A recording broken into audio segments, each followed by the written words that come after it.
Dance for me, dance for me, dance for me, oh, oh. I never seen anybody do the things you do before. They say, dance for me, dance for me, dance for me, oh, oh.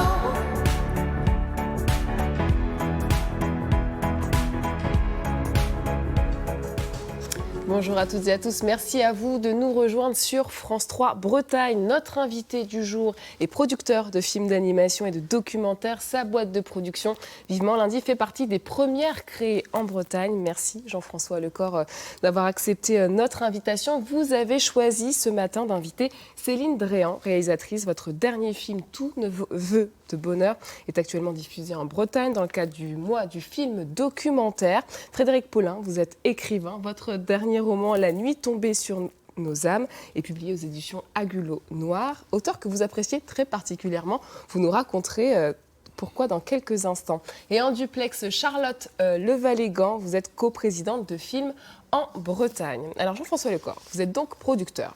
Pour celles et ceux qui nous écoutent, on entend souvent parler de ce mot producteur, mais on ne sait pas bien quelles sont vos missions. Est-ce que vous pouvez nous les rappeler ? Écoutez, moi, mon travail principal consiste à accompagner des auteurs pour qu'ils réussissent à mener à terme leurs projets de films, de séries. Alors, films, courts-métrages, longs-métrages, documentaires, animation. De séries, on produit aussi des séries d'animation pour les enfants et de plus en plus pour des adultes. Donc, on a l'impression souvent que le producteur est principalement celui qui cherche de l'argent, mais je dirais que la recherche de l'argent, c'est 25% de mon travail. D'abord, il y a tout ce travail d'accouchement, on peut utiliser ce terme-là. Je pense que pour Frédéric, le travail avec un éditeur peut être un peu similaire. C'est aider un auteur, ou de plus en plus d'ailleurs des équipes d'auteurs, de réalisateurs, à mener à terme l'écriture, la direction artistique d'un projet. Et une fois que ce projet est mature, on peut commencer à chercher des moyens de le produire. Puis après, il faut le fabriquer, ce projet. Et j'utilise vraiment ce terme-là parce qu'on n'imagine pas la quantité de corps de métier qu'il peut y avoir derrière un film d'animation, par exemple, ou un film de fiction. Souvent, le grand public voit un générique sans vraiment imaginer le nombre de personnes qui sont derrière. On peut avoir sur un court-métrage d'animation jusqu'à 50 personnes qui travaillent sur le film. Donc ce travail, ce temps de fabrication du film est très très long pour l'auteur. Et puis après, il y a encore un autre élément. Une fois que le film est terminé, il faut le faire vivre. Il faut qu'il trouve des écrans, il faut qu'on en parle, il faut qu'il surtout il trouve un ou des publics qui vont faire en sorte que ce film va vivre pendant parfois plusieurs années sur différents écrans. Alors ce métier, vous l'avez découvert alors que vous vouliez devenir journaliste. Ouais. À quel moment s'est fait la bascule ? Ça se passe à Rennes. Moi, j'ai grandi dans une petite ville du pays bigoudin qui s'appelle Pont-l'Abbé. Pont-l'Abbé, c'est 8000 habitants. C'est un cinéma qui passe des films souvent très abîmés et 3, 4, 5, 6 semaines après les sorties nationales. Donc, je vais très peu au cinéma. Mais il y a quelque chose de formidable, c'est la télévision. C'est la presse, c'est les livres. Donc, moi, mon ouverture sur le monde, elle se fait avec ça. Et c'est vrai qu'arrivé à l'âge du baccalauréat, j'ai deux possibilités, soit devenir pilote, parce que j'ai la tête dans les nuages, sauf que vous voyez, j'ai une paire de lunettes, 18 ans, je découvre quelque chose qui s'appelle une myopie de fin de croissance, donc je fais une grosse croix sur l'idée d'être Bug Danny, Tanguy, La Verdure, Jean Mermoz, ces personnages qui me faisaient rêver quand j'étais gamin et adolescent. Et puis je suis plutôt attiré à ce moment-là par Albert Londres, ces journalistes qui racontent le monde et souvent le chaos du monde, porter la plume dans la plaie, comme disait Albert Londres. Donc je suis fasciné par ça et je me mets à avoir l'idée de préparer les concours d'entrée à ces grandes écoles de journalisme. Donc je fais de l'économie. Et puis j'arrive à Rennes dans une formation à l'information et communication. Et ce sont des cours du soir, parce que c'est une nouvelle discipline qui est enseignée en 86 à l'université Rennes 2. Et donc, j'ai cours de 19h à 21h et j'ai une journée libre et des nuits libres pour faire tout ce que je veux. Donc, vous allez devenir bénévole, c'est ça ? Voilà, je découvre une équipe qui, sur le campus de Rennes 2, prépare un festival qui s'appellera Travelling, qui va devenir le festival de cinéma de Rennes. Et j'ai des copains étudiants qui, eux, ont déjà tâté de la vidéo, du montage. Et je découvre un métier, non pas moi, comme vous, être présentateur, animateur, journaliste devant une caméra ou réalisateur, mais ce qui m'intéresse, c'est cette personne qui fait le lien et qui accompagne l'auteur très très tôt. Et je change complètement de destination professionnelle et je décide de devenir producteur. Et vous allez intégrer la société de production Lazenec. Et à cette époque-là, il n'en existait qu'une en Bretagne. Exactement. Tout se passait à Paris. Voilà, ça reste encore une réalité, même si les choses ont bien changé depuis 1992, l'année où j'intègre cette société. Mais en 92, en Bretagne, il y a une société qui vraiment travaille sur l'accompagnement d'auteurs pour des œuvres de production, de création. Il y a des sociétés qui font un peu de publicité, un peu de films d'entreprise, mais ça reste très marginal. Et 90% du secteur cinéma télévisuel est concentré sur Paris et l'Île-de-France. Donc cette société, elle va déposer le bilan et vous voilà à monter votre propre société en 48 heures avec 50 000 francs. Voilà, ça exactement. paraît inimaginable quand on le raconte non, comme ça. Non, je crois que on me demande pourquoi Vivement Lundi. Ben, on est une équipe. Moi, j'ai plein de projets de films qui sont quelque part gelés dans l'incertitude du fait de la passe très très difficile que traverse la société dans laquelle j'ai tout appris. Et avec une collègue de cette société, on décide de créer une société et qui doit porter le nom de cette urgence de continuer. Donc c'est Vivement Lundi. Et vous étiez là quand ça s'est créé, Céline Drey. C'est vrai. Quel souvenir vous regardez de cette période? Moi, je suis arrivée stagiaire à la SNEC Bretagne et le jour où je suis arrivée, on m'a dit « Ah, on est en liquidation judiciaire depuis hier ». Donc, j'enlève mon manteau, j'enlève pas mon manteau, je sais pas trop. Et en fait, ce qui était paradoxal, c'est qu'à la fois la société était en liquidation et à la fois il y avait un court-métrage qui s'appelait L'homme au bras ballants de Laurent Gorgiard, qui était en train de faire le tour du monde et qui était un carton absolu. Et donc, il fallait quelqu'un pour s'occuper des copies pendant que l'administration s'effondrait. Et donc, j'ai fait ça. Et puis, Jean-François a décidé de créer Vivement Lundi. Donc, j'étais là quand on a décidé de trouver des fauteuils, de repeindre les murs de l'endroit où on avait réussi à trouver un coin où s'installer. Ça crée des liens. Ça crée des liens. Donc, cette aventure a commencé en avril 98 et 22 ans après, elle est toujours là, cette boîte de production. D'ailleurs, pourquoi ce nom rapidement? C'est ce que je vous disais, il y a une chose qui est très compliquée quand vous avez travaillé pendant plusieurs années dans une société qui a un nom qui est connu. On cherchait aussi l'idée qu'il fallait se démarquer de ce nom parce que les gens continuent à nous appeler en croyant qu'ils étaient toujours dans l'ancienne société qui n'existait plus. Une partie de l'équipe était l'héritage de cette société. Et Vivement Lundi, c'était sur cette urgence de continuer, quoi. Et puis surtout... je ne savais pas à l'époque qu'il y avait une sitcom avec Bernard Ménez qui portait ce nom-là aussi. Donc les gens disaient « Ah, c'est marrant, est-ce que c'est une référence ?» Pas du tout. C'était l'envie de continuer et de reprendre. On va y aller justement. Evan nous attend dans les locaux de Vivement Lundi. Et oui, Anne Fanté, est-ce que tu as déjà visité un studio d'animation? Jamais. Eh bien, ça tombe bien. Merci d'avoir répondu ça. En tout cas, si vous, à la maison, vous ne l'avez jamais eu la chance de visiter un lieu comme ça, restez avec nous, puisque tout au long de l'émission, on va vous faire visiter les locaux de Vivement Lundi avec toi, Mathieu. Merci de nous accueillir. Alors, ici, vous travaillez avec deux techniques d'animation. Et la première dont on va parler, c'est le stop motion. Exactement. Tu peux nous dire en quoi ça consiste? Le stop motion, c'est travailler avec des marionnettes, comme c'est Groomit ou Chicken Run, qu'on bouge image par image devant un appareil photo pour leur donner vie. Donc c'est vraiment un travail d'orfèvre, parce qu'il faut faire bouger les lèvres, toutes les expressions, image par image, sachant que dans une seconde, il y a combien d'images? Il faut 25 images, mais on anime 12 photos. Donc, une photo, c'est 2 images. Sur un film d'1h30, ça représente un bon paquet d'images. Ça représente un bon paquet, exactement. Alors justement, on a voulu vous présenter différentes maquettes issues de films qui ont été déjà produits ou qui sont en phase de production. Exactement. Pour vous montrer aussi, comme vous disiez tout à l'heure, Jean-François, que l'animation, c'est pas que pour les enfants. Exactement. C'est aussi pour les adultes, notamment avec ce projet que vous dites. Voilà, alors là, vous pouvez voir la vitrine de notre dernier court-métrage, Les Liaisons Foireuses, qui sera diffusé sur Arte. Et on est en post-production, il est quasi terminé. Et donc voilà, là, c'est un film vraiment ado-adulte où les réalisatrices ont choisi de travailler avec des prises électriques et des interrupteurs. Ah oui, non, il faut quand même que vous reveniez faire un petit focus, Fabrice, à la caméra sur... ces personnages en interrupteur. Voilà, en prise... exactement. Et vous voyez, on a des petites bouches et des petits yeux qu'on décolle et qu'on recolle en fonction de nos comédiens qui parlent. Voilà. Bon, on a hâte de le voir, ce film. C'est très drôle. Alors, il y a un autre film que vous venez de sortir au cinéma qui s'appelle Le Quatuor à cornes. Pas la même technique, on n'utilise plus des interrupteurs là. Exactement, c'est un autre graphisme. Donc ça, c'est Le Quatuor à cornes qui est sorti mercredi dernier, et qui rassemble 3 films autour des mêmes personnages. Donc vous voyez, là, vous avez Tante Cochon avec nos 4 vaches, Aglaé, Marguerite, Clarisse et Rosine, et le petit cochon qu'elle rencontre, Charlie, qui va les initier au jeu dans la boue. Mais ça a l'air fun. Et elles sont faites en quelle matière, du coup, ces vaches? Alors là, elles sont en laine feutrée. D'accord. pour les robes. Et puis après, c'est un mélange de résine, silicone, voilà, avec toujours ce petit système de bouches qu'on peut enlever, qui sont aimantées et qu'on change. Alors, ce qui veut dire que c'est un peu comme une Barbie, on peut l'habiller, elle a toute une panoplie. Exactement. Là, vous pouvez voir différentes robes si vous voulez les voir. Parce que dans tout le long du film, évidemment, elles vont se crotter et voilà. Oui.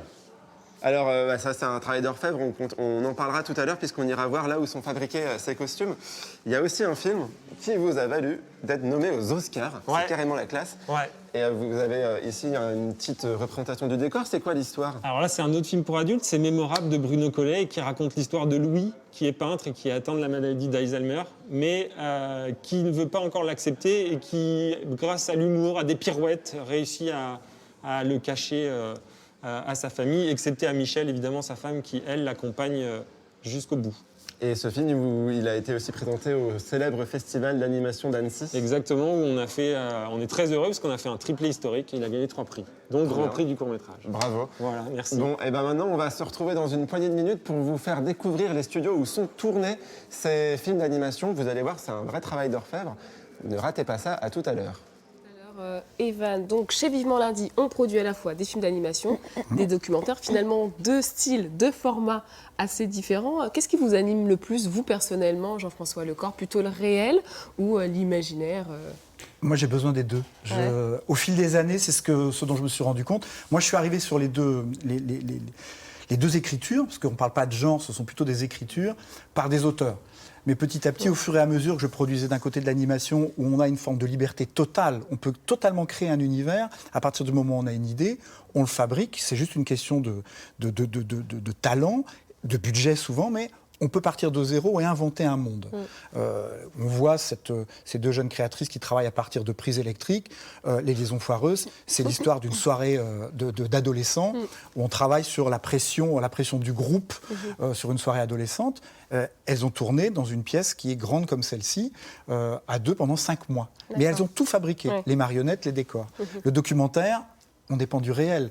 Qu'il soit historique, on a des faits, des archives à partir desquelles on peut raconter, des témoignages éventuellement quand les gens sont encore présents. Et je dirais que finalement, il y a quelque part, c'est moins lourd en termes d'équipe, c'est souvent moins onéreux à fabriquer, mais la contrainte du réel est souvent plus lourde que la contrainte de la fiction. Et voilà, moi, au fil des années, on s'est posé la question régulièrement, est-ce qu'on arrête le documentaire ou est-ce qu'on arrête l'animation? Il y a eu des cycles comme ça. Et on a préféré garder les deux. Et en ce moment, on est même en train de faire la jonction entre les deux. Alors, on va parler de l'une de vos dernières productions, c'est Flea, un documentaire danois qui décrit l'itinéraire d'un jeune Afghan en fuite vers l'Occident, un film d'animation multiprimé. On va voir quelques images là qui défilent. Quelle est l'histoire de ce film, en quelques mots? Alors, Flea, c'est l'histoire de Jonas, qui est un réalisateur danois, qui un jour recroise un camarade de lycée, 20 ans après, et il comprend que ce camarade afghan est arrivé à quitter l'Afghanistan et a vécu un très très long voyage, une longue migration, mais que ce n'est pas du tout l'histoire que lui avait imaginée. Et petit à petit, Amin, c'est un nom d'emprunt, l'animation est utilisée parce que ce personnage a voulu garder l'anonymat pour raconter son histoire, va lui raconter ce long voyage de 4 ans, de Kaboul, en 89, au moment où les soviétiques quittent l'Afghanistan, les moudjahidines vont prendre la ville, sa famille laïque décide de quitter le pays et va se retrouver à Moscou, le seul pays vers lequel ils peuvent aller parce qu'ils ont un visa leur permettant d'aller à Moscou, et ils vont rester bloqués pendant 4 ans à Moscou. Et est-ce que ce film, finalement, c'est la jonction de ce que vous disiez entre le documentaire et le film d'animation? Tout à fait, tout à fait. C'est un documentaire animé au sens premier du terme. Jonas Poer Rasmussen est un réalisateur franco-danois qui vient du documentaire, on va dire, classique, avec des images réelles, mais qui, pour ce film, a dû apprendre les techniques d'animation avec une grande équipe. Donc c'est un film danois qu'on a coproduit. C'est 5 ans de travail. Voilà, c'est un. Et comment vous marchez, Jean-François Lecor? Vous marchez au coup de cœur quand quelqu'un vient vous présenter un projet? Vous n'êtes pas seul, évidemment, mais comment vous. Alors l'histoire, elle est assez singulière parce que c'est d'abord une histoire de diaspora bretonne. C'est-à-dire que Charlotte de la Gournerie, productrice dans un studio à Copenhague qui s'appelle Sun Creature, a été, il y a plus de 10 ans, stagiaire chez nous. Elle s'est installée au Danemark. Elle aujourd'hui travaille dans un studio très créatif. Et il y a 5 ans, elle me parle de ce projet qu'elle a entre les mains, mélange de documentaire et d'animation. On cherche un partenaire français. Elle me montre une première bande-annonce, elle me fait lire 5 pages, je me dis mais c'est génial cette histoire. J'avais même du mal à y croire tellement l'histoire d'Amine était improbable. Et très très vite, on dit OK, nous on s'engage en tant que partenaire français. Et il nous arrive ce qui arrive parfois dans des carrières de production, une espèce il y a une bonne fée qui se penche très très vite au bout de 2 mois sur ce projet, c'est Arte. Et Arte dit c'est formidable, on y va. On rentre, on investit dans le développement du projet qui va prendre 1 an et demi sur l'écriture. Et puis après, ils investissent aussi dans la production. Il faut monter, trouver l'argent. C'est un film qui coûte plus de 3 millions d'euros et sur lequel il y a plein de partenaires. Donc Danemark, France, Norvège, Suède, États-Unis, Israël. Et ce que montre ce projet, c'est que vous avez toujours eu à cœur de mettre en avant les talents bretons, de rester en Bretagne. Vous faites d'ailleurs partie de l'association Film en Bretagne. On va retrouver Charlotte Levallégan en duplex avec nous. Alors vous co-présidez tous les deux en ce moment cette association. Finalement, on sent qu'il y a une vraie dynamique bretonne. Comment on l'explique, Charlotte ? En fait, Film en Bretagne est une fédération qui rassemble les professionnels du cinéma et de l'audiovisuel qui œuvrent au quotidien sur ce territoire de la Bretagne. Et vraiment, c'est un endroit où on se rejoint collectivement pour partager finalement des pratiques professionnelles, pour alimenter nos métiers au quotidien et être dans cette chose qui nous caractérise, je pense, en Bretagne, d'une forme de coopération, de solidarité. Et c'est aussi vraiment un endroit où, en commun, on réfléchit, on a une réflexion, on va dire, prospective pour envisager la construction, le développement de nos métiers, de notre secteur d'activité sur ce territoire de la Bretagne. François Lecor, qu'est-ce que vous avez constaté en 20 ans ? C'est vraiment cette coopération qui fait que la Bretagne est en avance ou en avant sur ces questions-là ? Je crois qu'il y a plusieurs choses pour compléter ce que dit Charlotte. Il y a à la fois, on est dans une région qui a une identité et une culture très forte. Donc c'est une région qui très très tôt a voulu aussi utiliser, s'appuyer sur le cinéma et les images animées pour raconter des univers, raconter des imaginaires et raconter des récits venant du territoire. Donc il y a une conjonction de plusieurs facteurs. Au milieu des années 90, FR3 Bretagne est une des premières antennes régionales du réseau de France 3 à investir dans le documentaire indépendant. La production avant cela était interne à la chaîne, donc ça c'était important. À Rennes, vous avez une télé locale qui s'appelle TVR, qui a été une des premières télé locales qui de la même manière va accompagner des jeunes auteurs. Et cette identité, ces imaginaires font qu'on est un territoire où vous avez énormément de réalisateurs, énormément de créateurs.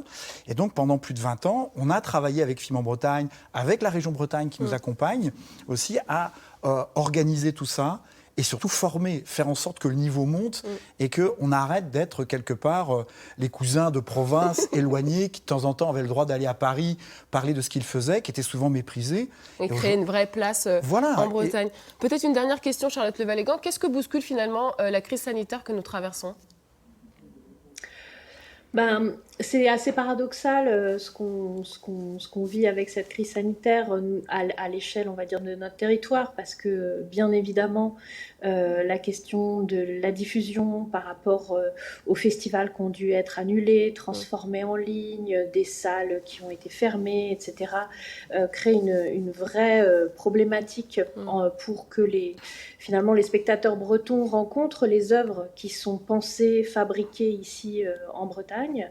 Et en même temps, on voit qu'on a un secteur d'activité sur notre territoire qui connaît une forme de maturité aujourd'hui dans son savoir-faire et qui est reconnu à l'international, au national, dans des festivals et des œuvres qui sont vraiment aujourd'hui des choses dont on peut être fier, qui émanent du territoire breton. Des œuvres dont on va continuer à parler. Merci beaucoup, Charlotte Levallégan, d'avoir été avec nous. Vous êtes coprésidente de l'association Film en Bretagne avec Jean-François. Allez, on part direction Rennes pour retrouver Evan qui s'est rendu dans les locaux de Vivement Lundi. Et oui, et dans les locaux de Vivement Lundi, on trouve l'emplacement, l'atelier de fabrication de tous ces petits personnages que vous utilisez pour faire des films d'animation en stop motion dont on parlait tout à l'heure. Et tout à l'heure, tu nous parlais de l'animation jusqu'au labial des personnages. Oui, donc là, vous pouvez voir les différentes phases de bouche que l'on change en fonction des lettres, en fonction de l'émotion du personnage. Les yeux aussi, quand la marionnette doit cligner des yeux, n'est pas contente, fronce les sourcils. Voilà, eh ben, c'est tout ce qu'on change pour donner vie à nos marionnettes. Infante, peut-être qu'un jour tu seras remplacé, et moi aussi, par un petit personnage en stop motion, qui sait, qui parle comme ça. Mauvaise idée pour la production. Alors, une autre étape hyper importante, c'est la conception des décors. Exactement. Et Donc, c'est ce que fait ton collègue. exactement, c'est ce que fait Bruno. Il est en train de préparer Bonjour, Bruno. un court-métrage où il va assurer la fabrication des décors. Et donc le réalisateur nous a envoyé des plans très précis, puisque là, c'est vraiment au centimètre, même au millimètre près, en 3D. Et nous, Bruno, avec son équipe, va les fabriquer en vrai. Donc là, il a quelques références, le canapé, les chaises. Et c'est en quelle matière? En résine? Alors ça, ceux-là, c'est des références. Donc il y a des choses qui sont, je ne sais pas. En résine. En résine, ouais, voilà. Exactement. En vrai cuir, là, pour le... Ah, en vrai cuir, carrément. Autant demander à l'intéressé. Ouais, je pense, Bah, c'est voilà. mieux. Alors, on continue la visite, puisque le temps presse déjà. Exactement. C'est quoi cette grande structure? Et bien là, c'est Marissa qui est en train de faire un film pour la collection En sortant de l'école pour France Télévisions. Et là, c'est un personnage de son film, qui est une grande statue sur lequel le personnage qu'on peut voir ici, alors qui n'est pas fini, mais voilà, oui, d'accord. va essayer de reconquérir sa liberté. Ça, c'est pas de la pâte à modeler, ça. Non, ça, c'est de la mousse recouverte de tissu élastane. Ok. Voilà, et qui sera recouvert de petites feuilles. Alors, on a encore tout pas au mal long. de choses à vous montrer, avec là-bas ta collègue qui fabrique les Costumes. costumes. Voilà. Ok. Anna est en train d'habiller des marionnettes parce qu'on a un tournage la semaine prochaine. Et donc, elle est en train d'habiller les marionnettes qu'on a reçues hier. Et voilà, elle a pu travailler sur des doublures. Et elle est en train d'habiller le bébé. C'est vraiment hyper minutieux. Alors justement, tu parlais de tournage. On va vous emmener dans les studios. Alors ça va se passer par là. Il va y avoir un petit moment au noir, puisqu'évidemment c'est un studio de tournage Hollywood, là, qui a bien se tenir. Exactement. Hein, Rennes est dans la place. Vous êtes en train de tourner un film donc en stop motion. Tu peux nous expliquer qui fait quoi, à quoi ça sert ces grands panneaux de polystyrène? Voilà, donc là, on est sur un plateau de tournage stop motion qui ressemble à un plateau de tournage avec des comédiens, mais en plus petit, avec l'appareil photo, le plateau, les décors. Les plaques blanches que vous voyez, c'est pour refléter la lumière. Voilà, pour pas qu'on ait une lumière directement sur les décors parce qu'elle serait trop forte.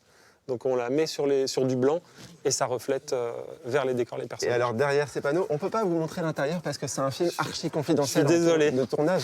Mais en tout cas, on est quand même dans l'exclusivité totale. Là, on voit, c'est un panneau de décor, mais c'est vraiment comme dans un vrai film de cinéma. Exactement, c'est exactement quand quand les films sont tournés en studio, on fabrique des vrais murs qu'on peut enlever avec des fausses portes qui s'ouvrent ou qui s'ouvrent pas. Et là, vous avez Simon, le chef opérateur, et Ellie, l'animateur, qui sont en train de préparer le plan, qui sont en train de créer la lumière et de voir comment le personnage va bouger et comment il va se comporter dans la scène. Et là, pour l'animer, image par image, Exactement. 12 images par seconde. Exactement. Bon, bah voilà, vous savez presque tout sur les techniques du stop motion. On va vous parler de la deuxième technique d'animation qui est faite ici. C'est l'animation plus traditionnelle en 2D. Ça se passe là-haut avec des dessinateurs. On va vous montrer tout ça tout à l'heure. À toi, Infante. À tout à l'heure, Evan. Je ne vous pose pas la question, c'est une erreur, parce que vous connaissez un petit peu le milieu. Mais Frédéric Paulin, vous êtes sensible aux films d'animation? Je vous voyais très attentif pendant le duplex. Ah ouais, je suis assez impressionné par tout ce que ça demande, effectivement. Et moi, je regarde beaucoup les génériques de fin, et même dans les courts-métrages, et je suis impressionné par le nombre de personnes. Et Jean-François parlait de L'homme au bras ballant, qui est pour moi une découverte. Oui, c'est milieu des années 90, j'imagine. Voilà, c'est 97. Voilà. Et je l'ai vu projeté au Tabor pendant une Magnifique soirée. soirée En plein air. En plein air, ouais. Ça date. Et, oui, ça date. Justement, quels sont les films qui vous ont marqué, vous en tant que producteur? Je sais que c'est difficile de faire un choix, mais... Celui-là en particulier, Frédéric en parle, donc je vais le citer, parce que L'homme au bras ballant, c'est le premier film d'animation qui tout d'un coup nous donne une reconnaissance internationale. La société, elle vient d'être créée. C'est la première fois où je ne peux pas aller au Festival d'Annecy, qui est un petit peu notre mecque du cinéma d'animation. C'est le plus grand festival d'animation du monde. La société existe depuis 3 mois. Et le soir de la remise des prix, l'équipe m'appelle en disant « Jean-François, on a le prix spécial du jury ». Et je me dis que peut-être que jamais plus je ne serai à Annecy un jour où un de mes films ou une de mes productions aura un prix. Donc ça, c'est très émouvant. Et puis pour boucler la boucle, on parlait tout à l'heure de Mémorable, le film de Bruno, qui a le Grand Prix à Annecy, qui nous emmène aux Oscars. Et puis entre les deux, il y a beaucoup de films. Il y a un film de Céline en ce moment qui s'appelle Le Veilleur, qui est un portrait formidable d'un plasticien qui s'appelle Serra Ing, qui travaille sur la mémoire du génocide au Cambodge, qui en ce moment est visible sur une plateforme qui s'appelle Cube. Ça a été un moment très très fort, un film pas facile à produire, pas facile à réaliser. C'était notre premier film un peu imposant à tous les deux, et ça reste un souvenir et un film très fort. La transition est toute faite, parce que Céline Réambou, vous étiez directrice de production, vous avez pris maintenant un peu plus la casquette de réalisatrice, 7 documentaires au compteur, et votre dernier né, c'est Tous nos vœux de bonheur. On va regarder un petit extrait. J'avais une dizaine d'années quand ma sœur et moi avons découvert l'existence de ces images grises et austères. Seule trace du mariage de mes parents. À l'époque, ils ne nous avaient pas raconté pourquoi il manquait la traditionnelle photo sur les marches de l'église, avec le voile de la mariée et les sourires émus. Le 1er décembre 12, c'était le mariage à la mairie. C'était votre mariage à la mairie. Ouais. Mais alors, l'autre mariage, donc, c'était le mariage à l'église, mariage religieux.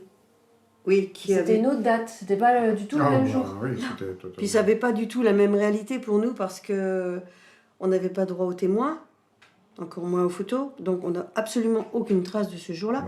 On n'était que tous les deux avec, je ne sais pas qui d'ailleurs, si c'était un chanoine ou le vicaire général, je ne sais plus du tout. Donc il n'y a pas de photographie. Non. Il n'y a pas de certificat. Il n'y a aucune trace. Il n'y a pas de livret de famille. Il n'y a pas de témoin. Donc on n'est peut-être pas mariés. Ça se trouve. Si, on est mariés à la mairie.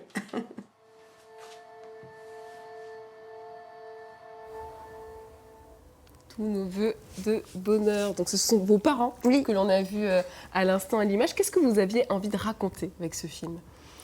Ouh là là. Une grande histoire d'amour. Ouais. Enfin, c'est vraiment un film qui raconte une histoire d'amour qui a été difficile, avec un gros obstacle, puisque je ne sais pas si je dois dévoiler le Pas sujet. Forcément, pour qu'on donne envie aux téléspectateurs d'aller le voir. Et puis, mais c'est une histoire d'amour qui se termine bien. Et voilà. Et justement, vous me disiez que ce film, il a mis du temps à maturer. Ouais. Finalement, comment Jean-François, vous me disiez, a réactivé un peu le désir ? Oui, parce qu'en fait, comme c'est une histoire d'amour avec des obstacles, et aussi c'est resté un secret jusqu'à aujourd'hui. L'origine de l'histoire d'amour de mes parents, ils l'ont gardée secrète dans leur deuxième vie. Et donc, il y a une dizaine d'années, un peu plus, une douzaine d'années, j'avais commencé à avoir envie de faire ce film. Et ils m'ont dit qu'ils n'avaient pas envie de dévoiler leur secret, que c'était trop compliqué pour eux, parce que les gens autour d'eux, leurs proches, ne connaissaient pas leur histoire passée. Et bon, j'ai fait d'autres films, et puis évidemment, on ne fait pas des films quand les gens n'ont pas envie. Et puis, il y a quelques temps, il y a 2-3 ans, je pense 3-4 ans, Jean-François venait de produire un autre film qui s'appelle toujours d'ailleurs « Je ne veux pas être paysan » de Tanguy Lecrase, qui est un film le réalisateur va voir ses parents et questionne ses parents. Et Jean-François me dit, mais au fait, toi, un jour où on discute, il me dit, mais au fait, toi, t'en es où de l'histoire de tes parents ? Et je me suis dit, bah tiens, j'en suis où de l'histoire de mes parents, moi, et ils en sont où, eux ? Et puis, du coup, j'ai eu envie de leur redemander, et puis 10 ans plus tard, ils ont dit, allez, on y va. Donc, on y est allé. Ce qu'il faut comprendre, c'est qu'à la fois, vous accompagnez des projets professionnels, disons, mais c'est toujours une aventure humaine, il y a quelque chose toujours de l'ordre de la rencontre. Ah oui, s'il n'y a pas cette rencontre humaine, moi, je ne peux pas travailler. Il faut vraiment que... on va passer beaucoup de temps ensemble. Je dis souvent qu'un auteur, il confie une intimité à un producteur que parfois je n'ai pas avec mes propres amis. Parfois, je sais des choses dans ce qu'un auteur va me raconter de sa vie, d'où vient le projet, qui va très très loin dans quelque chose de personnel, parfois même un traumatisme, ça peut arriver. Donc, ce rapport de confiance réciproque est nécessaire. Et puis, comme on s'engage quand moi j'ai l'impression de m'engager parfois sur 3 ans, 4 ans sur un projet, il faut qu'intellectuellement aussi, cette histoire me raconte quelque chose. Je ne suis pas très fan, par exemple, des histoires de famille, mais le film « Je ne veux pas être paysan » ou le film de Céline ne sont pas que des histoires de famille. Ça raconte aussi un contexte socio-historique. Il y a une forme d'universalité dans l'histoire des parents de Céline, et c'est ce qu'elle vit en ce moment avec le mois du film documentaire. Les gens qui viennent voir ce film dans des médiathèques, dans des salles de cinéma, renvoient quelque chose qui n'est pas uniquement le film. Ça réveille quelque chose chez eux par rapport à leur propre histoire, leur propre rapport à la famille, mais aussi le rapport au secret. On va sortir du monde audiovisuel pour se plonger dans l'univers littéraire. Vous avez choisi d'inviter ce matin Frédéric Paulin, mais en fait, vous ne le connaissez pas. Non. Enfin, moi, si, je connais un petit peu Frédéric Paulin parce que je lis ses livres maintenant depuis quelques années. Et quand vous m'avez appelé pour l'émission, je me suis dit, mais qui est-ce que j'ai envie d'inviter ? À ce moment-là, j'étais en train de lire La nuit tombée sur nos âmes. Oui. Mais surtout, alors moi j'avais découvert Frédéric avec La grande peur du petit blanc il y a quelques années. J'avais un petit peu oublié son nom et une amie me dit, pendant le confinement, as-tu lu La guerre est une ruse ? Elle me dit, c'est formidable et ça va te plaire. J'achète La guerre est une ruse, qui est le premier tome d'une trilogie qui travaille autour du djihadisme. Et il y a tous les ingrédients que j'adore. C'est la géopolitique, l'histoire, le Maghreb. Je suis très attiré par l'Afrique, l'histoire de France et les zones d'ombre de l'histoire de France. Et en même temps aussi une histoire très contemporaine. On est en plein XXe siècle, puis après, au début du XXIe siècle. Et ces 3 bouquins m'ont fait mon confinement. Je les ai dévorés. Et ça faisait un moment que je me disais, Frédéric Paulin habite Rennes, je ne le connais pas, c'est dommage. Donc j'ai profité de votre invitation Justement. pour inviter Frédéric et lui dire à quel point j'aime son écriture. Pour celles et ceux qui vous découvrent ce matin, Frédéric Paulin, comment vous définiriez votre style ? C'est plutôt des romans noirs, sombres ? C'est ça ? Oui, c'est Qu'est-ce qui vous sombre plaît et noir. là-dedans ? C'est du roman noir, effectivement. Moi, je travaille un peu sur l'histoire récente. Mais cette histoire récente permet d'interroger le moment présent également. Quand on parle du djihadisme, c'est pour répondre à cette question, comment en est-on arrivé là ? Comment en est-on arrivé à des attentats du 13 novembre 2015 ? Comment en est-on arrivé à un ultra-sécuritarisme, si on peut dire ? Et la possibilité qu'il y ait un prochain attentat. Bien sûr, ça nous choquerait, ça nous attristerait, mais ça nous étonnerait plus vraiment, quoi. Voilà. Donc, je travaille souvent 20, 30 ans auparavant pour expliquer le moment présent. Pour expliquer, je ne sais pas si je l'explique, en tout cas je le questionne. C'est déjà un début. Et quel est le retour souvent de vos lecteurs ? Qu'est-ce qu'ils apprécient dans ces romans noirs qui traitent d'actualité et en même temps peut-être qui reste de la fiction presque ? Oui, mais peut-être Alors moi j'intègre ma fiction dans les zones grises de l'histoire avec un grand H. Et les lecteurs redécouvrent ou se souviennent des événements dont je parle. Quand je parle de la guerre civile en Algérie dans les années 90, très peu de gens en ont la mémoire, quoi.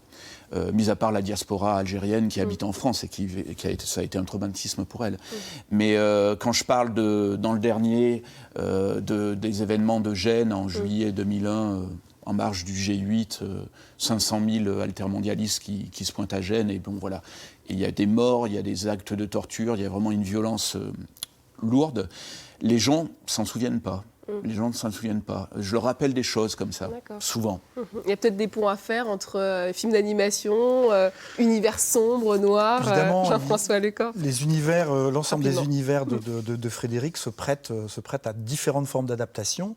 Mais c'est exactement ce qu'il dit, c'est questionner. C'est utiliser l'histoire pour questionner la période qu'on traverse. Et dans son dernier roman, par exemple, c'est troublant de le lire, même s'il date de septembre, alors qu'il y a une COP26 qui vient de se terminer, qui a eu une manifestation assez importante dont on n'a pas beaucoup parlé, je trouve, de la société civile. On a beaucoup parlé des politiques présents, des lobbyistes, mais il y avait aussi une foule énorme dans les rues de Londres, et souvent des jeunes gens. Et il y a eu, pour moi, un effet miroir assez incroyable, avec heureusement moins de violence, mais une histoire de 2001 qui fait écho à une manifestation de la COP26 dans les dernières semaines. Pour celles et ceux qui veulent en savoir plus, donc La nuit tombée sur nos âmes est publié aux éditions Agulot Noir. Allez, on repart une dernière fois. Retrouvez Evan chez Vivement Lundi. Voilà, je vous avais promis de vous faire visiter un studio d'animation complet. Donc cet étage de vos locaux, Mathieu, il est consacré à l'animation 2D, comme on dit. Exactement. Donc c'est un peu du dessin animé nouvelle génération. Voilà, c'est du dessin animé sur ordinateur. Pourquoi on ne fait plus de dessin animé à la main ? Parce que c'est long, parce qu'il y a toujours des petits accidents et qu'aujourd'hui la technologie nous permet d'avoir des formes de crayons, n'importe quelle forme de crayon sur informatique, donc on peut faire un peu tout ce qu'on veut. Oui, voilà. C'est sûr qu'autant donc, évoluer. Exactement, et ça fait moins de papier, donc voilà. C'est vrai. Et alors ici, vous travaillez sur quel type de projet ? Alors aujourd'hui, on est sur 2 productions. Donc En sortant de l'école pour France Télévisions, qui est l'adaptation de 13 poèmes par 13 jeunes réalisateurs et réalisatrices, que vous pourrez découvrir en mars prochain, sur France 3 et sur Roku. Ah, voilà. Okay. Et puis Aivando, une série pour Cartoon Network. La saison 0 est visible sur YouTube. Donc c'est très drôle, on est très fiers de faire cette série. Bon, alors on va aller vous montrer comment est fabriqué justement un film d'animation ou au moins une série d'animation avec les étapes clés. Et c'est toi, Julien, qui va nous l'expliquer. Bonjour. Salut. Comment on commence? Comment on se lance en se disant « Ok les gars, aujourd'hui on fait une série d'animation », c'est quoi les premières étapes? Eh ben, c'est du cinéma animé. Donc comme pour le cinéma, on démarre par un scénario, donc c'est l'écriture d'un script. Donc là, on peut regarder des images de Martin Bonin qui est en train d'adapter Le Voyage des livrées d'André Chédid. Donc une fois qu'il a écrit son scénario, il a adapté donc, le poème en écrivant une dramaturgie assez courte. Ensuite, il va dessiner ce qu'on appelle un storyboard. Ah oui. Donc c'est tous les plans du film qui sont ramassés d'abord sur une vignette et ensuite c'est davantage détaillé puis exposé dans un banc de montage pour faire une animatique. Donc là, on a... L'animatique, ça c'est un point clé du film d'animation. Tout à fait. Alors l'animatique, c'est vraiment la maquette du film. Donc c'est tous les plans du storyboard qui sont montés. C'est ce qu'on a là? Alors c'est surtout ce qu'on a là. D'accord. Sur l'écran de gauche, ici, on a un film qui est davantage avancé, avec des plans qui sont à l'étape de l'animatique, mais qui sont aussi fabriqués. Et après, je suis désolé, on n'a plus beaucoup de temps, et donc j'ai promis, c'est express. Eh bien, après, on a les décors. Donc là, Martin Ok. a fait les décors. Ça, c'est des décors donc, de Martin Bonin. On applique la couleur. On applique la courbe. Il y a le doublage aussi des voix. Oui, il y a le doublage des voix qui vient après. Il y a évidemment l'animation. Donc ça, c'est une animation de Martin, voilà, avec le personnage qui rentre dans le champ. Et ça prend combien de temps à peu près pour faire... combien de secondes vous faites par jour ici? Eh ben, tout dépend du film. Si le film est complexe, ça peut être 2 secondes, voire un peu moins par jour. Si le film est rapide, c'est-à-dire qu'il y a un peu moins de mouvement, ça peut être 6 secondes. Tout dépend du film. C'est vraiment du travail de... C'est de la couture. C'est de la haute couture même. C'est de la haute Bon bah merci beaucoup Julien. Voilà, bah, c'est déjà la fin. Mathieu, merci beaucoup de nous avoir fait visiter ces lieux, c'est trop bien. Peut-être qu'un jour on aura notre émission d'animation grâce à toi. J'espère, on croise les doigts, peut-être grâce à vous aussi Jean-François. Allez, bonne journée. Salut Evan, merci beaucoup. 6 secondes, un travail d'une journée. Faut être patient quand on est producteur. Oui, l'animation. Et en même temps, ça c'est quelque chose qui est formidable aussi, c'est que ce rapport au temps donne les équipes peuvent être très autarciques parce qu'elles passent beaucoup de temps ensemble, mais ça laisse aussi le temps de voir. On est dans un monde, je trouve, qui va toujours trop vite et on nous demande de produire des films de plus en plus vite. L'animation, c'est le contraire. L'animation, de toute façon, on ne peut pas aller plus vite que la créativité et la possibilité physique des animateurs d'animer une image ou un plan. Donc, c'est le pendant aussi très, très, très agréable de voir un film prendre du temps. Ce qui veut dire aussi que sur un film comme les films en marionnette, on peut encore changer des choses à la dernière minute. Quand vous êtes sur une fiction, sur un plateau de tournage, et que le tournage est lancé sur 6 semaines ou 7 semaines, quoi qu'il arrive, il faut avancer, parce qu'il y a une date de fin de tournage qui ne pourra pas être bougée. Autre actualité pour Vivement Lundi, le Quatuor à cornes qui est de retour en salle ce mois-ci. Un petit pitch pour ceux qui vont découvrir cette œuvre. Et ben voilà, le Quatuor à cornes, c'est 4 vaches qui ont décidé de quitter leur champ où elles passent beaucoup de temps et elles ont un rapport au monde qui est un peu limité. Ce sont des adaptations d'un auteur littéraire pour la jeunesse quimpérois qui s'appelle Yves Cotten. C'est la 2e fois qu'on adapte son univers. La première fois, on avait adapté des livres. Cette fois-ci, ce sont des scénarios originaux. Et le Quatuor à cornes, c'est 3 films. Donc celui qu'on voit à l'image en ce moment, donc Là-haut sur la montagne, un dessin animé, comme on l'a vu au studio tout à l'heure, où nos vaches partent à la recherche d'un ami bélier qui a disparu dans la montagne. Et le spectre d'un bélé-bélé, un monstre, serait par là. On a 4 marmottes qui ont la particularité d'être des marmottes qui pratiquent le yodel, qui sont dans un autre épisode qui s'appelle Croque-Marmotte. Et puis, Emmanuelle Gorgia, réalisatrice, a adapté aussi les quatuors en marionnettes. On les a vus tout à l'heure dans les vitrines. C'est un programme de 45 minutes pour les petits, de 4 ans à 7 ans, mais aussi qui marche très, très bien pour la famille, parce qu'il y a un 2e degré pour les parents, notamment dans Là-haut sur la montagne. C'est dans les salles depuis une semaine, dans une centaine d'écrans en France. On en est très heureux, c'est un spectacle. Et un projet qui met encore une fois en avant des talents bretons. Dernière question, il nous reste 1 minute, Jean-François Lecor. Tout ce que vous construisez depuis 20, 25 ans, est-ce que pour vous, c'est lié au fait que ce territoire a quelque chose de magique? C'est une question très chauvine, comme d'habitude, mais voilà. Est-ce que vous êtes fier finalement d'être en Bretagne et qu'est-ce que ça veut dire pour vous? Moi, j'ai fait un choix il y a plus de 20 ans maintenant. On m'a proposé de travailler à Paris, de travailler à Bruxelles. J'ai fait le choix de rester à Rennes parce que je pensais qu'il y avait... Alors, ça prend un petit peu plus de temps, mais je pensais qu'il y avait effectivement des énergies, des talents. Et voilà, vous en avez montré quelques exemples, le film de Céline. mais on est une trentaine de sociétés aujourd'hui. Il y a plus de 60 auteurs qui aujourd'hui sont adhérents à Film en Bretagne. Il y a des techniciens, il y a des comédiens. Voilà, donc c'est ce qui on fait, peut dire qu'aujourd'hui, il y a un vrai fonctionne. secteur cinématographique et qui est vivant, qui est créatif dans cette région. Et je suis très fier à mon niveau d'y avoir participé et d'y participer encore. Merci beaucoup Jean-François Lecor Merci à d'avoir vous. participé à notre émission. Merci Céline Dréan et Frédéric Paulin d'avoir été avec nous. Merci à vous qui nous suivez chaque matin sur France 3 Bretagne. On se retrouve dès demain pour une nouvelle rencontre avec une personnalité bretonne. Merci beaucoup. Merci. They never seen anybody do the things you do before. They say, dance for me, dance for me, dance for me, oh. I never